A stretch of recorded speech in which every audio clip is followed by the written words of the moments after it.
Pampaneira es un pueblo situado en Sierra Nevada. Hoy vamos a sentir la caricia de la naturaleza. Esta es una fuente que hay en la plaza de Pampaneira. De aquí se bebe agua que viene directamente de Sierra Nevada. Está muy fría. Esta es la fuente de San Antonio y dice la leyenda que si bebes de esta agua te casarás con la persona que quieres. San Antonio es conocido como el santo del amor y del matrimonio.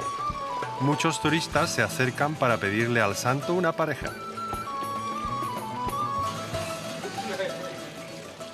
Conocimos a una persona que se casó con el amor de su vida por beber de esta agua, el señor Antonio Jiménez. Qué rica está el agua.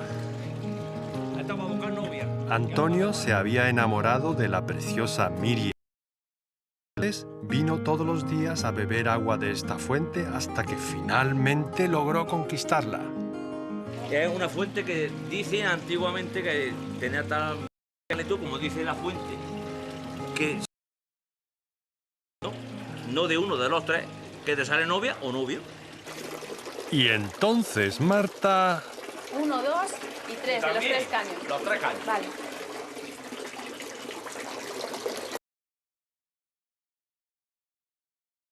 Ahora, te va a salir un novio perfecto. Ojalá. Ya lo verás. No falla, yo me he casado. Tú te casas también. Ya te lo diré. Y Niebla también se va a casar. Qué bien, ¿no? Esta es la... Ojalá. Ojalá. Es una frase muy corta, pero se usa muchísimo. Así que apréndetela, ¿vale? Y en busca de regalos de la naturaleza, Marta se dirigió al bar que suele frecuentar Antonio. ¿Has visto? Mira. Del techo cuelgan un montón de patas de jamón. Es que la Alpujarra es una famosa región productora de jamón serrano.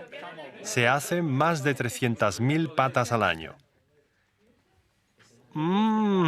¡Qué buena pinta! Hola. Hola, Qué buena pinta tienen estos jamones. ¿De dónde son? son de Treveles y estos jamones tienen una calidad excelente porque están a una altura de a partir de 1200 metros de altitud, estamos aquí. Treveles, un pueblo de la Alpujarra, es famoso por la alta calidad de sus jamones.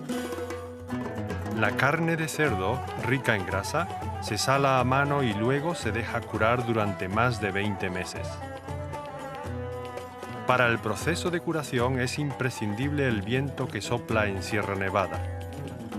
El aire seco y fresco toma contacto con la carne y le va dando al jamón ese sabor especial. Debe de estar exquisito. Mira, este es un jamón grande, con grasa y tiene una duración de más de 22 meses. Que depende de la parte del jamón, tiene un sabor y una textura diferente. Vamos a empezarlo así por la masa, que es la parte esta que tiene más grasa. Qué delicia de jamón. La parte más suculenta del jamón es la masa. Al tener más grasa es considerada por muchos la de mayor calidad. ¡Que aproveche! Así que es como un jamón ibérico. ¡Qué delicia! Parece mantequilla. Se deshace en la boca. Has visto ya que este jamón es el número 1. Y si tú quieres quedarte y probarlo todos los días, puedes venir aquí a quedarte con nosotros en este pueblo. Ojalá. Pues cuando tú quieras, las puertas las tienes abiertas y todos los días podrías comer jamón. Ojalá pueda venir aquí otra vez. Yo encantada. Pues cuando tú quieras. Bueno, ¿qué te ha parecido todo lo que da la tierra aquí en la Alpujarra? ¿Te ha gustado? Pues, ¡salud!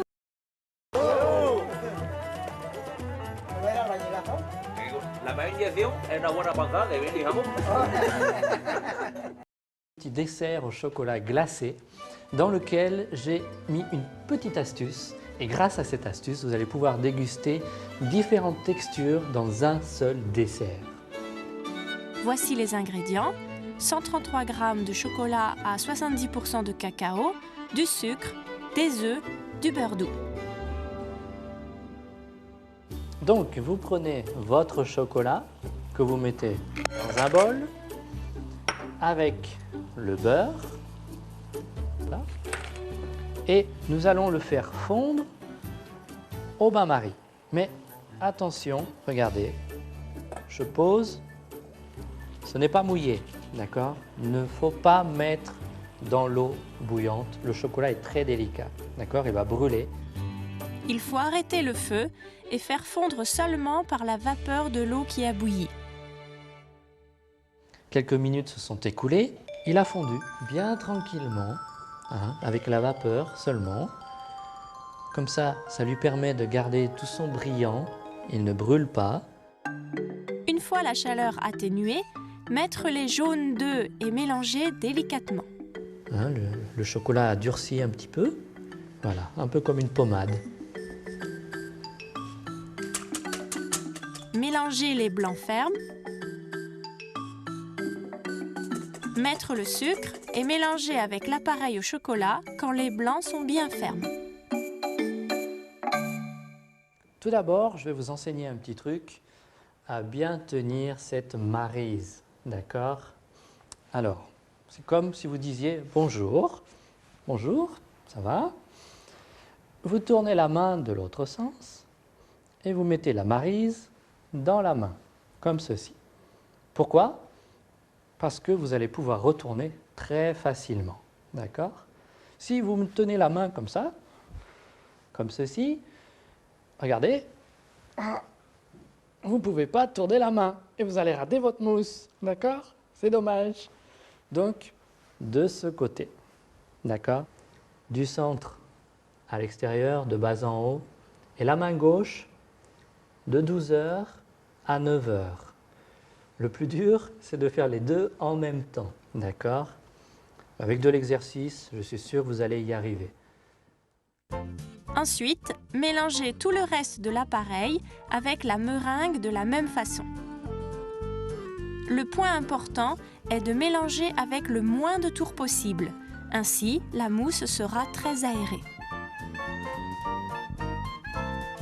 Une fois mélangé, mettre dans une poche, puis au moins 2 heures au réfrigérateur pour la tenue de la mousse. Alors voilà, il nous reste maintenant 3 choses à faire pour nos 3 textures différentes. La première, c'est la texture cassante qu'on va utiliser avec du chocolat. Fondre le chocolat au bain-marie comme précédemment. Ajouter de l'huile et mélanger. Faire couler une plaque de chocolat sur du papier cuisson. Refroidir. Et une fois durci, inciser le chocolat au couteau. Remettre au réfrigérateur et une fois le chocolat complètement durci, le couper aux incisions. La structure cassante des plaques de chocolat est prête. Alors ensuite, pour notre texture plutôt croustillante, nous allons faire une tuile en caramel. On a du sucre, c'est tout, que l'on va mettre dans la poêle, comme ceci. Chauffer à feu très fort, une fois que le pourtour commence à mousser, faire tourner la poêle lentement. Donc tournez bien la poêle comme ça, regardez, ça fond tout seul. Faire durcir sur une feuille de cuisson.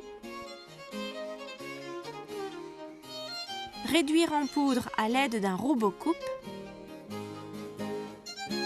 Mettre la poudre dans un moule à gâteau en papier dont le fond est coupé. Chauffer de nouveau et former la tuile. Alors, et pour finir, nous allons passer à notre 3e texture, qui est la texture croquante. Et pour ceci, on va utiliser les grains de café que nous allons mettre dans un sac en plastique. À l'aide d'une bouteille, il est plus facile d'écraser. Maintenant, tous les composants sont prêts. Procédons au dressage avec les différentes textures. Et voilà une belle mousse au chocolat de prête. Goûtez au plaisir d'une mousse légère avec plusieurs textures.